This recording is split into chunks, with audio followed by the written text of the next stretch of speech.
Bună, sunt Mihaela Sava. Sunt terapeut-hipnoză, adică folosesc terapia prin hipnoză pentru cei care nu mă cunosc. Pentru cei care mă cunoașteți, vă salut, mă bucur să ne întâlnim, să ne reîntâlnim. Vin astăzi cu bucurie în întâmpinarea voastră, în ideea de a comunica, de a răspunde anumitor întrebări ale voastre, de a discuta pe anumite teme, subiecte. De ce am pornit cu acest filmuleț?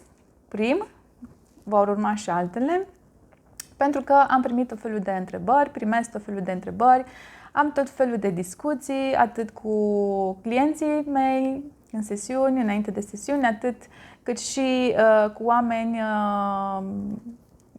prin Messenger, prin discuții telefonice, prin prieteni, prin tot felul de persoane.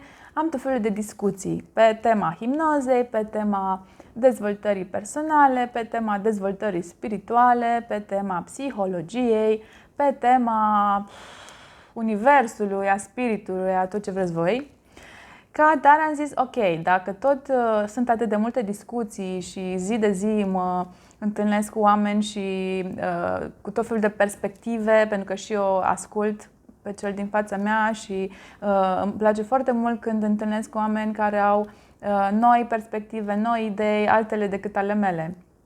Așadar, mă gândeam că tocmai asta să fac, să povestesc cu voi, prin intermediul acestor filmulețe, despre discuții, despre teme, despre subiecte, despre idei, despre terapii, despre tot ce credeți voi și simțiți voi că v-ar fi de folos și eu aș putea să vă ajut cumva să înțelegeți anumite lucruri, să primiți răspunsuri la anumite întrebări, să descoperiți anumite chestiuni, să faceți anumite exerciții de folos foarte simple pe care să le aplicați singurei acasă.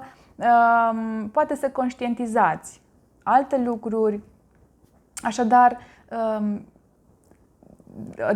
cum să zic, oferta este deschisă, dacă pot să zic așa, adică oricare dintre voi doriți să puneți întrebări sau deschideți o temă de discuție sau orice vă trece prin cap, îmi scrieți pe Facebook, oricare din cele 5 pagini, am 3 pagini personale, 2 de business, pe oricare dintre alea îmi scrieți, eu vă răspund și vin deschis spre voi cu răspunsuri prin filmulețe, prin înregistrări sau chiar pe YouTube.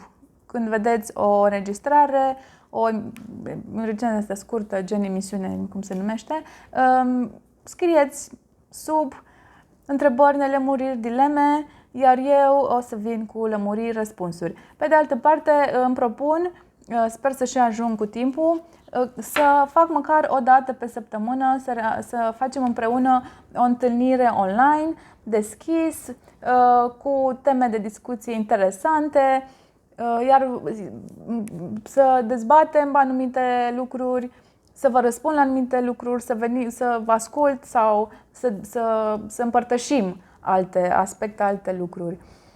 Așa că, cu mare drag, lansez aceste intenții către voi. Sper să ne întâlnim cât mai des, să avem un timp fain petrecut împreună. Până la urmă asta e important, timpul de calitate petrecut împreună. Așa că, ce să zic, asta este prima înregistrare, da? Deci asta e prima așa de intro, de introducere. Ok? Următoarea va fi în zilele următoare.